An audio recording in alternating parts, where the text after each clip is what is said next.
2, 1.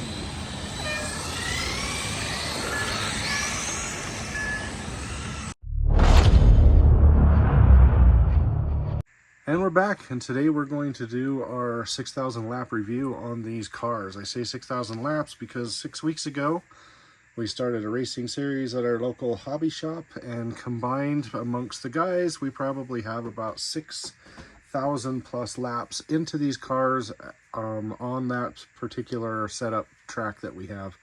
The only reason I say that is now that I have a little bit of experience racing these on a loose and somewhat rough, not perfect parking lot, I have a little bit of an opinion about how these cars handle. First of all, I'd like to say this is probably the cheapest and easiest way to get into RC racing. If you have a group of guys, I know the price on the cars went up recently. The price may go down. It may not go down, but $250 for a car that you can get battery charger, it comes with a decent battery. Charger's just a USB. Brush setup that's all fully licensed. Cars look good. They've turned out to be extremely durable. 250 isn't terrible. We liked the original 179, but 250 is not bad. And you can easily get a few guys set up with these by a very, very inexpensive lap timing system. Some stuff from Home Depot, and you can set up your own race course in any parking lot or paved area, cul-de-sac, with a few buddies that you want to race these. That's what we've done. I got a video coming out soon that you should see. Check that out. It's how the hobby shop has progressed, what we've done to improve the track improvements. Every week it gets a little bit better and better and better.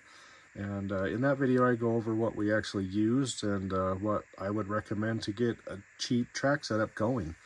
So our track that we've been running on has varied in size somewhat. We've kept it competitive compared to the parking lot that we use, where other customers from other businesses need to be able to use the parking lot, even though we race late on Saturdays. And the track that we've ended up settling on so far, I mean, we change it almost every week. It's been changed, but the last 2 weeks, we've run basically the same size, and the inner ring, the inner wall, is about 90 feet in diameter. So if you was to take the wall and put it end to end, it was about 90 feet. That means the track on the outer side and the running surface is far bigger than that. I am going to insert video clips here of some of what the track looked like. Also, this last weekend we tried testing the road course to see how the cars handled on the road course. They are quite fun to run on the road course, but the oval is by far more fun and more competitive. So these cars are capable to run both surfaces or both types of tracks and do very well. These two cars here combined have about 2,500 laps on them around the oval. That doesn't include the road course. Some practice time. I've had this car since they were first released. This one I just picked up recently, and I've let quite a few people run it, plus I've also raced it. This is my complete stock car setup. This one right now, being completely stock with no upgrades on it, is the most competitive, and most of the cars there are the fastest cars, are the stock ones so far. But everybody is has been doing slight experiments with tires from mediums to softs, shock setups, stiff oils, and a few little tweaks here and there, trying to get the cars better. But so far, the guys with the stock cars, they still have performed the best on our loose. It's kind of a loose, it's a parking lot that's had cracks in it, that's been seam sealed and stuff, so it is a little loose. Cars come around sideways a little bit, and they seem to hook up pretty good. This car has a few modifications to it. This car has a Delrin spur gear that we put in it. So it has the Delrin spur gear. Fan was removed. I did the aluminum shocks. I also did the differentials, the upgraded fluid-filled ones, and soft tires on this car. I would say the shocks are almost identical to this one. I didn't want to mess. I just wanted to put the aluminum ones on, but I didn't want to change the feel of the car yet. I wanted to see if the diffs were going to make a difference. I'm not going to tell you what the setup is on the diffs because it didn't make the car faster. The car was a handful this weekend. even though I could get single lap runs that were faster than this one was inconsistent, and I just couldn't track well enough with the car. I could probably get about 3 solid laps where the line was really good, and then I just couldn't hold it. This car, and like a lot of the stock cars, you can really hold a really good line. You can hit them right where you want them to every single time. This one I also went through and blew out all the bearings, did light oil and stuff, freed up the drivetrain quite a bit, as far as just cleaning everything out, going through it. And even the new diffs I put in, the ring gears seemed to feel a lot smoother. So it did feel like this car was faster out of the corner, which may have also had something to do with it, but I've got to change some settings. But the box stock setup is the way to go out of the box, loose surface. You might have some tracks that got really good pavement. I've seen people run these on dirt. I've seen these cars be on lots of different surfaces, and they are an absolute blast. So if you're wanting to get a couple buddies together, put together anywhere from $100 for track supplies to $200, $250, depending on how good you want to make the track. You can get this lap monitor timing system. You need to have transponders in the car. They cost $38.99 per car. And then this transponder system with the tripod mount is only around $100, and you just use an app on your phone, and you can be ripping and have a little racing series in your driveway, your street, a parking lot close by, and be able to run these things.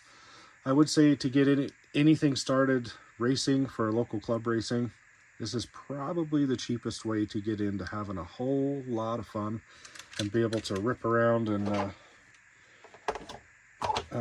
see who can best each other. The cars take some big hits. In the 6 weeks we've ran, we've had a lot of big hits, a lot of people smashing into each other, head-ons, and the cars have held up super well. We've only had, I think this last weekend, we had one servo that may have went out, and we had one Nerf bar that popped the screw out. He just pulled the screw out, put it back through. Nerf bar was good. I haven't totally figured out what was up with the servo, if it was just the servo saver or what, but it took a massive smack. I am going to insert some video of this last weekend, which was kind of a short weekend. What I mean is short. We had short attendance because of the holiday. We would normally have a few more people there, but it was still a lot of fun. Tested the road course. So anyway, guys, I will do some updates as soon as we start nailing down some tuning. I'll do some videos on it. Now, I would like to say that tuning your cars, you don't always listen to everybody that does tuning. Your surface is going to be different everywhere you are. Every guy I drive against, they have different lines. Some of them are fast and swinging the car's back end around. Some are faster holding the tight line against the wall and keeping the cars without having the back end out. It's quite awesome to see how competitive these cars can be depending on driving style and just kind of what lines people are running. And tuning the car is a personal preference. There is not going to be, this box stock setup is going to be your only universal setup. Any changes that you make to the car across is going to affect everybody differently. We've had some people that don't like the soft tires. I finally ran the soft tires this last weekend, and I actually feel the stock setup with soft tires could be a little faster on our surface. Also, we did some traction compound, which helped this car out a lot this past weekend, because this car was so loose. It was the only thing that kind of made it hook up during the first part of the run. So there's just a lot of combinations. I will put up some of our setups and go over that in some videos, and 2-3 weeks from now when we get a little bit more dialed in on them. Like I said, I'm leaving this car completely stock. I am going to go through and kind of clean out that drivetrain and clean up the bearings, get a little bit more free. But this one's going to stay stock. This one I'm going to keep doing changes to, because this car is faster than this one. Even with the hop-up parts and what I thought would make it quicker, it just didn't quite work. So anyway, guys, hope you liked this video. It's just a brief review of kind of what we've been doing with these cars over the last 6 weeks. have had an absolute blast, and everybody that drives one has fell in love with the competition.